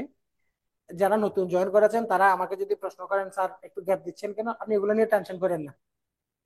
আপনাকে 18 তারিখে একটা পরীক্ষা দিয়েছি, পরীক্ষাটার জন্য পড়েন, আস্তে ধীরে আগান, ঠিক আছে? এবং এখানে বেসিক কোর্সের জন্য একটা কিন্তু 52 সপ্তাহের একটা ওয়ার্ক প্ল্যান আছে। অর্থাৎ 2 বছর একটা থাকলেও এক সপ্তাহে অর্থাৎ মানে 365 দিনে টোটাল 52টা সপ্তাহ আমরা পাই। প্রতি সপ্তাহের জন্য কাজের একটা পরিকল্পনা, ওটা আমরা এখনো শুরুই করি নাই, সুতরাং ডোন্ট ওয়ারি, আগাবে। বেসিক কোর্সের তিনটি স্টেপ, তিনটে স্যার, এটা স্টেপ। কি অনলাইন অফলাইন দুইটাই চলছে নাকি আপনাদের? হ্যাঁ হ্যাঁ, দুইটাই চলছে। এটা অফলাইনে অনেক স্টুডেন্ট, অনলাইনেও আমাদের, অনলাইনেও আল্লাহর রহমতে অন্যান্য কোর্সের তুলনায় এখন সবচেয়ে বেশি স্টুডেন্ট বেসিকে। স্যার, আর অফলাইনে আমাদের এটা বেসিক, আমি আবারও বলছি, আমার তো জুমে যেভাবে হচ্ছে এটা লাইভেও হচ্ছে। তো এটা বেসিক কনসেপ্টটা আমার দেওয়া, আবার আমার এই নামটা ধার করে অনেকেই করছে, কিন্তু নাম ধার করলে কি হবে? ভেতরে কি আছে এগুলো আন্দাজি, আন্দাজে একটা দিয়ে দিল, নামটা বেস ফাউন্ডেশন দিয়ে দিছে। অনেকে কি করছে, প্রিলি রিটেন পাই একসাথে আগে যা পড়াইতো তা একসাথে মিলিয়ে দিয়ে জগা কচুরি একসাথে টাকাটা নিয়ে নিচ্ছে। কিন্তু আসলে কাজের কাজ, ভিন্নতা কিছুই নেই। আমাদের ভিন্নতার জায়গাটা আপনি জাস্ট একটু 2টা মিনিট আমি বলি। এখানে দেখেন আমি তিনটে স্টেপ রেখেছি। প্রথম স্টেপ হচ্ছে, স্টেপ ওয়ান হচ্ছে বোমিং ইয়োর ফাউন্ডেশন। এখানে ফাউন্ডেশনটা মজবুত করার জন্য টেক্সট বই ভিত্তিক প্রিলি, রিটেন এবং ভাইবা, তিনটি ধাপের কাজ একসাথে করাবো। আমি এখানে যেহেতু এই জিনিসগুলো ভাগ করা আছে, স্টেপ টু তে এসে থ্রাইভিং রিটেন সিলেবাস, অর্থাৎ 48-এ প্রথমেই কিন্তু 48টা শুরু হবে স্টেপ টু থেকে। আর বেসিক এর আগে, এখানে বেসিকের মধ্যে এর আগেই প্রায় 40টা ক্লাস আছে, সরি 80টা ক্লাস, যদিও এখান থেকে কিছু কাজ এখানে হয়ে যাবে এরকম। তারপরে ড্রিলিং প্রিলি সিলেবাস, অর্থাৎ টোটাল একটা প্রিলি কোর্স তৃতীয় স্টেপে এসে করাবো। এখন এই কোর্স, এই বিষয়টাতে কিভাবে জিনিসগুলো আসবে এবং এই কোর্সে কি কি জিনিস আছে, প্রথমে দেখেন ধাপে ধাপে একজন প্রার্থীকে তৈরি করা হবে বিসিএস ক্যাডার হওয়ার উপযুক্ত করেই। হ্যাঁ, এখানে দেখেন একজন প্রার্থী প্রথম, বিসিএস কে আমরা মনে করি এমসিকিউ, আসলে তো এমসিকিউ না। এমসিকিউ তো জাস্ট আপনাকে বাছাই পরীক্ষা। আর আপনার দুটি ধাপ পরীক্ষা, একটা পরীক্ষা হচ্ছে রিটেন, আর একটা পরীক্ষা হচ্ছে কি ভাইভা। কিন্তু এমসিকিউ যেটাকে আমি পরীক্ষা নয় বলছি, এমসিকিউ যেটাকে আমি পরীক্ষা নয় বলছি, আপনি কি জানেন এমসিকিউটাই সবচেয়ে কঠিন, এমসিকিউটাই সবচেয়ে চ্যালেঞ্জের। অনেক প্রার্থী আছে যাদের ইন্টারমিডিয়েট পর্যন্ত অথবা অনার্স লেভেলে সে একাডেমিক বা একটু স্টাডিয়াস হওয়ার কারণে, অথবা মানুষের অভ্যাস, সে বেশি বেশি এক্সট্রা পত্রিকা পড়তো, এক্সট্রা বই পড়ার একটা হ্যাবিট আছে, অথবা তার লেখালেখি ডায়েরি মেনটেন করার একটা অভ্যাস ছিল, অথবা নোট করার অভ্যাস ছিল। নানান কারণে এক এক মানুষের এক এক ধরনের স্কিল থাকে, এই জন্য রিটেন পরীক্ষা বা রাইটিং এর অনেক দক্ষতা অনেকের থাকবে।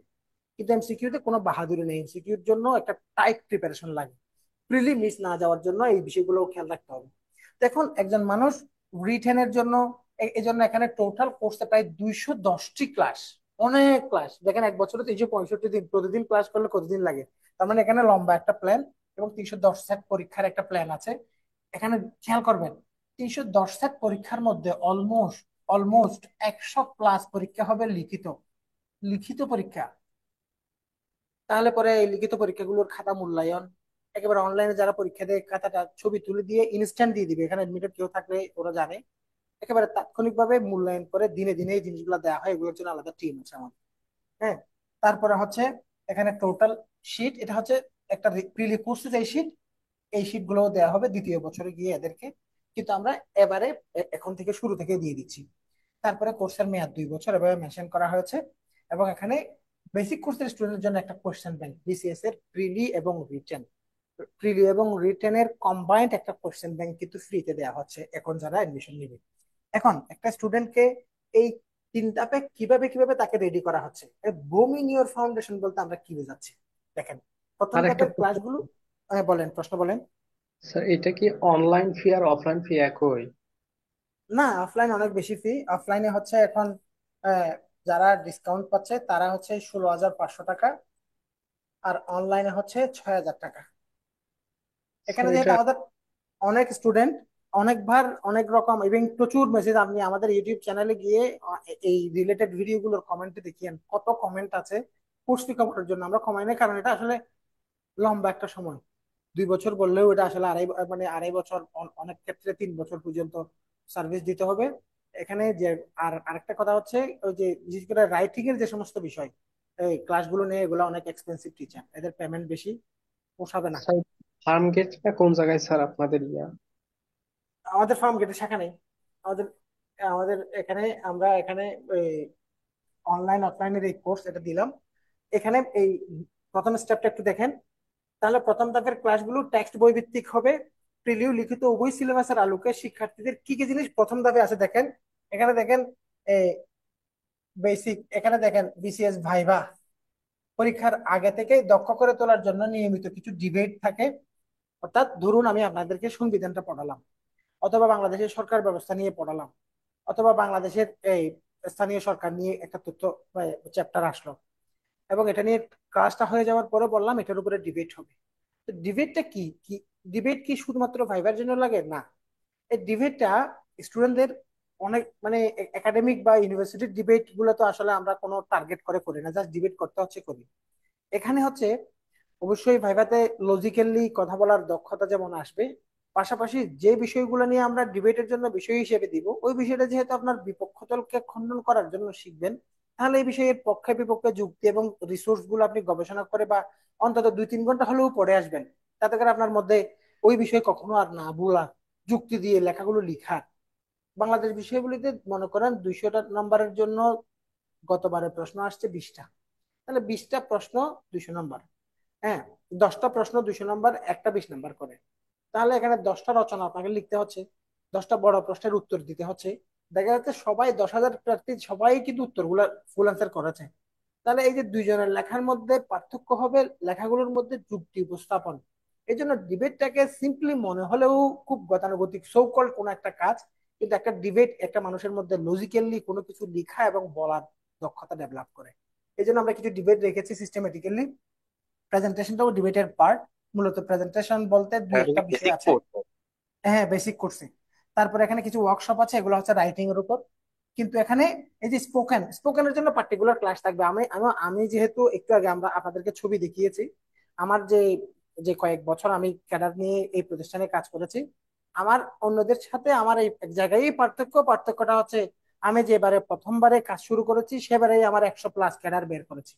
তাহলে রেজাল্ট বের করা, আমি নিজে ক্যাডার কর্মকর্তা এবং ক্যাডার বের করার যে কাজ, এটা ইফেক্টিভলি দক্ষতার সাথে প্রতি বছর করে যাচ্ছি। এবং আমার আশেপাশে অনেক প্রতিষ্ঠান আছে যেই ছেলেগুলোকে আমি একেবারে প্রিলি রিটেন বা গুছিয়ে শেষ করেছি। অনেক স্টুডেন্ট একাধিক জায়গায় মডেল টেস্ট দেয়, মডেল টেস্টে সংযুক্ত থাকার কারণে অনেক প্রতিষ্ঠান তাদের ছবি ছাপাচ্ছে, কিন্তু স্টুডেন্ট গুলাকে বানিয়েছি, ক্যাডার পর্যন্ত রেডি করেছি আমি নিজে হাতে হাতে ধরে ধরে, মাথায় হাত দিয়ে দিয়ে। এই জন্য আমার যথেষ্ট অভিজ্ঞতা আছে। তো এখানে আমি দেখেছি স্টুডেন্টরা যখন, যেমন এই ব্যাচে, এই যে রানিং ব্যাচে আমাদের হিউজ ভাইবার স্টুডেন্ট আছে। আমাদের পেজে চ্যানেলে আপনারা মক ভাইবা গুলো দেখেন, 4 মিলিয়ন 5 মিলিয়ন ভিউ গুলো হয় মক ভাইবা গুলো। এগুলো আমাদের কত স্টুডেন্ট আছে আমাদের ভাইবার সংখ্যা দেখলে বোঝা যায়।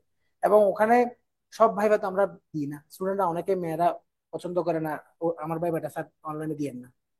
তো ভাইবার স্টুডেন্টদের ক্লাস বা ওদের সাথে যখন আমি বসি বা ওদের ক্লাস নেওয়া বা ওদের সাথে যখন কথা বলি, ওই সময়ে গিয়ে একটা স্টুডেন্ট কিন্তু ইংরেজি দক্ষতা ডেভেলপ করার জন্য আলাদা করে স্পোকেনের কোচিং করা তার পক্ষে সম্ভব সময় থাকে না। সে কি তথ্য গ্যাদার করবে নাকি স্পোকেন?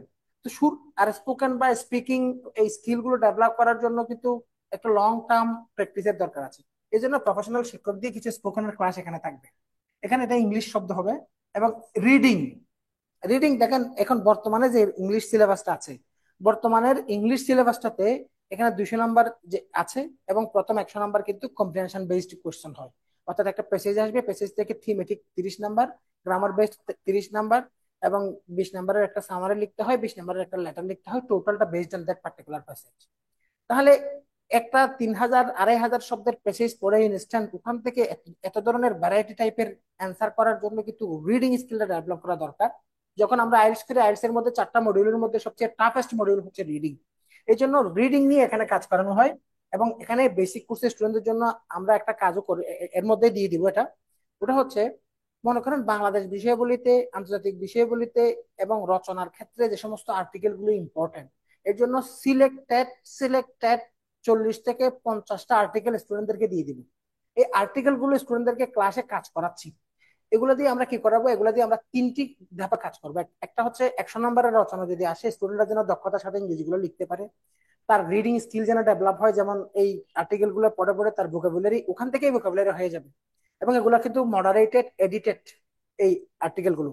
তারপরে হচ্ছে একটা স্টুডেন্ট যখন এই অর্থাৎ 50টা আর্টিকেল পড়ার অভিজ্ঞতা যার আছে, এবং এই আর্টিকেল গুলো থেকে এমন ভাবে ডিজাইন করে দিচ্ছি যেন কোনো রচনা এই 50টার বাইরে আর কোনো রচনা আসবে না, তাহলে এখান থেকে কমন পড়বে। তাহলে এই জিনিসগুলো কিন্তু একটা 48 স্টুডেন্টকে আমরা হয়তো যদি 48 এডমিটেড স্টুডেন্টরা চাই সিটটা প্রোভাইড করতে পারবো, কিন্তু এদেরকে ক্লাস করা এত সময় তো ওদের হাতে নাই। কারণ আপনাকে যদি আমি বেশি বেশি রিটেনে এক্সপার্ট করি, প্রিলি যদি ফিল করেন, তাহলে ওই ওই সময় তো আপনার হাতে নেই। এই জন্য একটা কোর্সের সাথে আরেকটা কোর্সের বড় ধরনের পার্থক্য কিন্তু আছে। এখানে এই যে রিডিং জায়গাটা দেখতে একটা শব্দ হলেও এখানে কিন্তু অনেক কাজ আমরা করাচ্ছি, এবং অ্যাকচুয়ালি কাজগুলো শুরু করে দিয়েছি। এবং যেমন সকালে যে বেসিক কোর্সটা চলছে, এই বেসিক কোর্সে কিন্তু শুধু ইংলিশের ক্লাস, অলরেডি শুধু ইংলিশের ক্লাস হয়েছে প্রায় 23টা। এর মধ্যে শুধুমাত্র 3টা ক্লাস হয়েছে গ্রামারের। তার মানে ইংলিশের ক্লাস মানে তো আপনি মনে করেন পার্টস অফ স্পিচ আর এসএটি আর অনলাইনের ক্লাস। ইংরেজিতে কোন জায়গায় পড়ালে স্টুডেন্টরা ট্রান্সলেশন গুলো করতে পারবে, ফোকাস রাইটিং করতে পারবে, এসএ লিখতে পারবে ইজিলি, এই জিনিসগুলো নিয়ে কাজ করানো হচ্ছে এভাবে। তাহলে এটা হচ্ছে প্রথম ধাপে, বেসিক থেকে এভাবে আগানো হয়। এবং প্রথম ধাপের ক্লাসের সংখ্যা এখানে টোটাল 81টি ক্লাস, 81টি পরীক্ষাও হবে। কিন্তু পরীক্ষার সংখ্যা আমরা কমিয়ে আনছি, কারণ অনেক ক্ষেত্রে এই পরীক্ষা সমানভাবে নেওয়া যাচ্ছে না।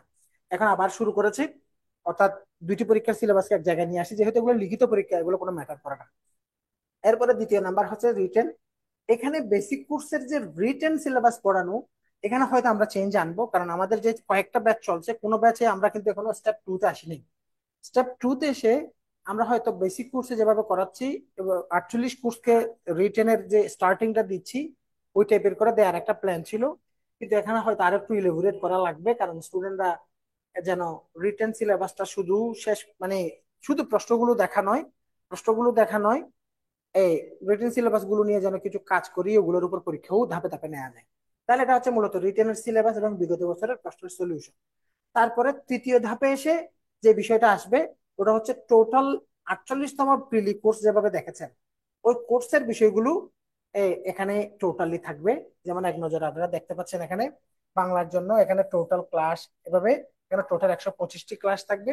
এবং পরীক্ষাগুলো এগুলো হচ্ছে জাস্ট, এটা হচ্ছে মূলত একটা প্রিলি ফুল কোর্স, প্রিলি ফুল কোর্স, এই জিনিসটা এখানে করানো হবে। এটা হচ্ছে আমাদের বেসিক কোর্স এবং অন্যদের সাথে আমাদের এই যে ভিন্নতা। এবং এখানে 2টি কোর্স নিয়ে আজকে কথা হয়েছে। 2টি কোর্সের জন্য আমরা গিফট রেখেছি। যদি 48 কেউ জয়েন করে, 48-এর জন্য আমরা বিশাল একটা ডাইজেস্ট দিচ্ছি, এবং বেসিক কোর্সে আমরা একটা কোশ্চেন ব্যাংক দিচ্ছি। এবং এই কোশ্চেন বইটা নেওয়ার পরে, বইটা যখন পেজ খুলবেন, খোলার সাথে সাথে প্রথম পৃষ্ঠায় একটা কার্ড থাকবে। কার্ডটা কিন্তু বক্স করা, বক্সটা আনবক্স করে ওখানে একটা কিউআর কোড থাকবে। কোডটা স্ক্যান করলে একটা অ্যাপ ইনস্টল হবে। এই অ্যাপটাতে ঢুকে আনলিমিটেড পরীক্ষা দিতে পারবেন। 3 লেভেলের পরীক্ষা থাকবে, ইজি, মিডিয়াম অ্যান্ড হার্ড। ধরুন আপনি আজকে বাংলাদেশের মনে করেন ইংলিশের পরীক্ষা দিচ্ছেন, ইংলিশের পরীক্ষা মনে করুন আজকে হচ্ছে আপনি সাবজেক্ট ভার্ব এগ্রিমেন্ট চ্যাপ্টারটা পড়লেন।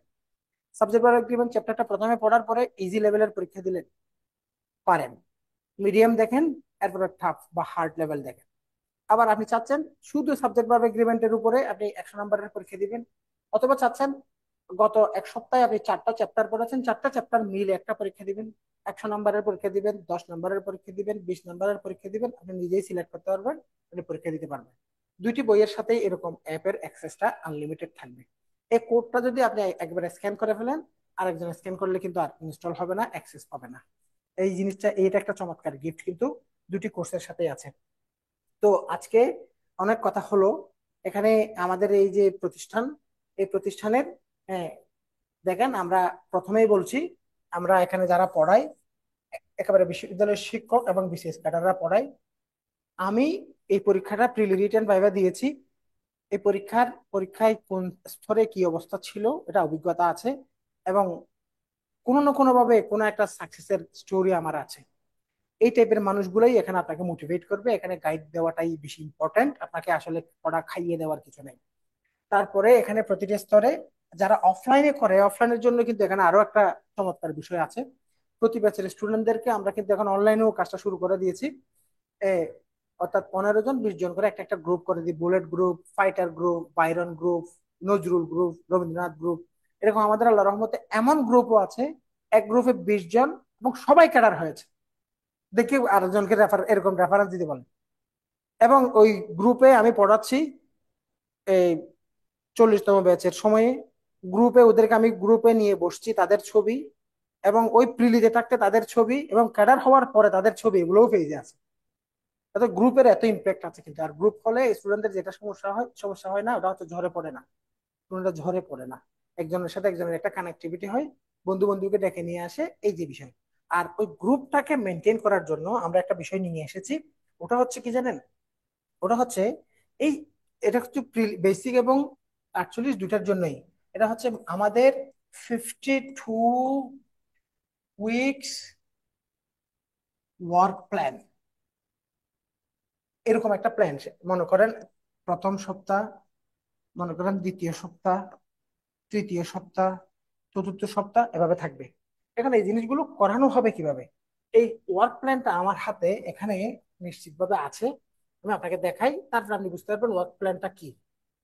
আমি এখানে নিতে আরো আরো যারা জয়েন করেছেন বা কথাবার্তা, কারো কোনো কোয়েশ্চেন থাকলে করেন। আমার হয়তো 1 ঘন্টা প্লাস কথা হয়ে গেছে। আমরা আজকে তাহলে এ, স্যার আমি অফিসে ফোন করে স্যার নিই, তাহলে বলে দিই। জি জি, অফিসে ফোন করবেন। স্যার আমিও হ্যাঁ বেসিক কোর্সে ভর্তি হয়েছি, বই এখনো পাইনি। হ্যাঁ, আর বেসিক কোর্সের এমনিতে স্টুডেন্ট, আমিও বই পাই নাই। আচ্ছা জি স্যার, আমিও বই পাইনি। আচ্ছা, তাহলে আমি সবাইকে বইয়ের ব্যাপারে ইনফর্ম, মানে বিষয়টা অফিসে বলবো। এ হচ্ছে তথ্য, এর বেশি ক্লিয়ার ওখানে নাই। আমার একটা ভিডিও আছে ইউটিউবে, আপনারা চাইলে ভিডিওটাও দেখতে পারেন। বলবেন এই যে দুইটা ভিডিও প্রথমে চলে আসছে, এটা এটা হচ্ছে সময় নিয়ে, অর্থাৎ কি কি সময়ে চেঞ্জ আসছে। আর এটা হচ্ছে মূলত আমাদের এই রিটেন পরীক্ষার যে প্রস্তাবনা, ওটা আমি একেবারে ওখানকার যে ফাইল, ওই ফাইলটা সহ জিনিসটা দেখিয়ে ইয়া করেছি। এখানে অনেকগুলো ক্লাস ক্লাস আছে। তো লাইভে, আজকে লাইভ শেষ করে দিচ্ছি। জুমে কেউ প্রশ্ন থাকলে করতে পারবেন। আমরা হ্যাঁ, আর তো কারো কোনো প্রশ্ন আছে? জি জি, স্যার, আমি তো 4th ইয়ারের, তাহলে 48 বিসিএস টাইম হবে আমার জন্য, মানে বেসিক কোর্সের থেকে।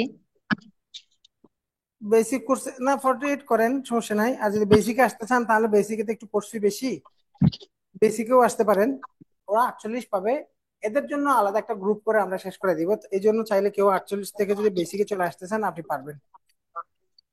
জি স্যার, কিন্তু আমাদের 4th ইয়ার, আমাদের 48 আমাদের জন্য দরকার। তাহলে স্যার ওই ব্যবস্থাটা কি হবে নাকি? স্যার মানে তো 2nd ইয়ার আর হচ্ছে 3rd ইয়ার, আমরা তো 4th ইয়ারের এবার, আমরা তো স্যার 48। ফোর্থ ইয়ারের ওরা তো 48 পাবেন। জি আগামী স্যার। বছর জানুয়ারির আগে তো শেষ হবে। তাহলে তো জি শেষ, স্যার, আপনি পাচ্ছেন। তাহলে স্যার আমাদের মানে ব্যাচ সেটাই আর কি বলতে চাচ্ছি যে মানে বেসিক কোর্সের তো 48-এ থাকতে পারেন। যদি বেসিকে আসতে চান তাহলে এই প্রিলির যে ক্লাসগুলো, অর্থাৎ আপনার 48 মানে আপনার প্রিলি দিয়ে যেন কোনো অবহেলা না হয়, এক্সট্রা পড়াগুলো। বেসিকে তো অনেক এক্সট্রা কাজ আছে। তো এ, স্যার যে সেই তখন 48-এর আপনি যে কাজটা করবেন এটা হচ্ছে আপনি যখন বেসিকে চলে আসবেন তাহলে আপনাকে অ্যাক্সেস দেওয়া হবে 48-এর প্রিলির যে পুরা কোর্স, এই কোর্সটা অ্যাক্সেস দেওয়া হবে আর কি, ওটা বলে দিলেই দিয়ে দিবে। বেসিকের জন্য 48 আসতে পারবেন, কিন্তু 48 থেকে বেসিকে কেউ যেতে পারবেন না। ক্লাসটা এখনো দেওয়া হয় নাই না? আচ্ছা ঠিক আছে, আমি আজকে দিয়ে দিতে বলবো।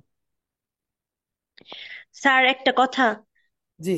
স্যার, বাংলা অভিধান যে বইটা আছে ওই বইটা আমি চাচ্ছিলাম আর কি। অফিসে কল কল দিয়ে কথা বললাম, কিন্তু ওটা কোনো রেসপন্স করলো না পরে আর। বাংলা অভিধান যে বইটা, আচ্ছা শিপন স্যার। আচ্ছা ঠিক আছে, আমি বলবো। আর নতুন কেউ থাকলে আপনারা হোয়াটসঅ্যাপ করবেন, বা আমাকে কোনো প্রশ্ন থাকলে এখন করতে পারেন। স্যার আপনার নাম্বারটা কি দেওয়া যেতে পারে? নাম্বারটা আমাকে আসলে পাওয়া যায় না, যেমন আমাকে আমি কয়েকজন দেখি অনেক ফোন করে। এ, যদি না পান আপনারা কোনো গুরুত্বপূর্ণ প্রশ্ন থাকলে হোয়াটসঅ্যাপ করবেন। এখানে আমি মানুষ দামি হওয়ার কোনো বিষয় না, আমরা যে কাজগুলো করি ওখানে অনেক কাজে থাকি আমি। যদি কোনো মানে কিছু জানার থাকে তাহলে যদি হোয়াটসঅ্যাপ করেন তাহলে আপনি, আমি যখন ফ্রি হব তখন আমি আপনাকে দিচ্ছি। এমনিতে ফোন করে যদি আপনি না পান, আপনার কাছে মনে হবে আমি ইচ্ছে করে ধরছি না, এই সেই এরকম। আচ্ছা, ওইগুলা কি ফার্স্ট ইয়ার থেকে ফাইনাল ইয়ার পর্যন্ত যতগুলা সাবজেক্ট আছে ওর ভিতর থেকে হবে? ওটা হবে ওরকম। শিক্ষক নিবন্ধন পরীক্ষা আছে না, অথবা এখন যে বিসিএস এর লিখিত পরীক্ষা, এখনো তো আপনার বাংলার 200 নম্বর, ইকোনমিক্স এর 200 নম্বর, তারপরে হচ্ছে ইংলিশের 200 নম্বর, ওরকম হয় না? ওই টাইপের হবে আর কি। ওটা নিয়ে একেবারে সমস্যা নেই, ওটা একেবারে সহজ ব্যাপার। ওটা আমার সময় যেতে যেতে আপনারা ক্লিয়ার করে জেনে যাবেন। ফার্স্ট আমার ইয়ার থেকে অনার্স মাস্টার্স হচ্ছে পর্যন্ত গিয়ে ওরকম ইসলামিক 4টা পরীক্ষা ওরকম তো হওয়ার সুযোগ নেই। 4 ইয়ারের অনেকগুলো সাবজেক্টের এরকম সুযোগ নেই। মেজর মিক্সড কিছু বেসিক প্রশ্ন হয় আর কি। বুঝে গেছে? স্যার স্যার মেন্টাল আমার এবিলিটিটা যে আলাদা করলো স্যার, এটা একটু ব্যাপারটা একটু ক্লারিফাই করতে হবে। জি। মেন্টাল এবিলিটিটা যে আলাদা করে আলাদাভাবে নেওয়া হইব পরবর্তীতে। হ্যাঁ, মেন্টাল এবিলিটির যে বিষয়টা ওটা হচ্ছে বর্তমানে মেন্টাল এবিলিটি ম্যাথ 50 আর মেন্টাল এবিলিটি 50, এভাবে পরীক্ষাটা হয়। এবং এটা আলাদা, কিন্তু দুইটা একসাথে হয় এরকম অনেকে মনে করে থাকে, কিন্তু ওরকম না। এটা 50, এটা একটা আলাদা সাবজেক্ট, এটা আলাদা সাবজেক্ট, ইন্ডিভিজুয়াল সাবজেক্ট। তো একটা সময়ে স্টুডেন্টদের মনস্তাত্ত্বিক পরীক্ষা হিসেবে আলাদা করে এই পরীক্ষাটা নেওয়া হতো।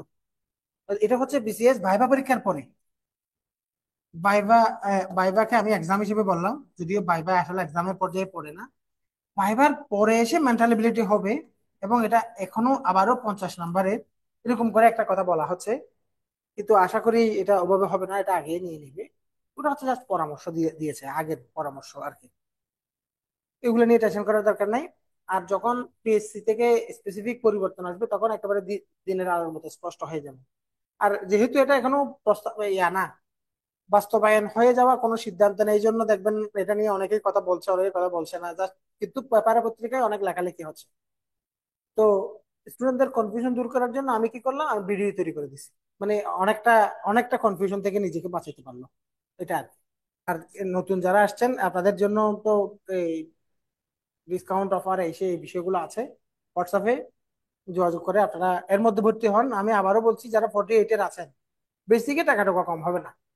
বেসিকে স্টুডেন্টও আছে, বেসিকে যদি কেউ ভর্তি হতে চান, এটাতে একেবারে কখনোই আমরা টাকা কম্প্রোমাইজ করি নাই। সিরিয়াস হয়ে আপনি আগান, কারণ বেসিকে আমাদের এফোর্ট অনেক বেশি। আর 48-এ এবারে আমরা এই এই সময়ে স্টুডেন্টদেরকে আমরা তখন দেখছি আগের কোর্স ফিতে 5,500 টাকা বা 5,000 টাকায় আমরা আরো 1,000 টাকা কমিয়ে দিয়েছি, কারণ আমরা চাচ্ছি স্টুডেন্ট যারা জয়েন করবে তারা করুক, টাকা একটু কম হোক, যেন আমরা এদেরকে পড়াইতে পারি, ভালো করে সার্ভিসটা দিতে পারি। এদিকে আমরা নজর দিয়েছি। তাহলে 48 টার্গেট করে যারা আছেন আপনারা কিন্তু এর মধ্যে জয়েন করেন, যেন আমরা কালকে পরশু ক্লাস করলে আপনারা ক্লাসটা পেয়ে যান। সবাই ভালো থাকবেন। আসসালামু আলাইকুম।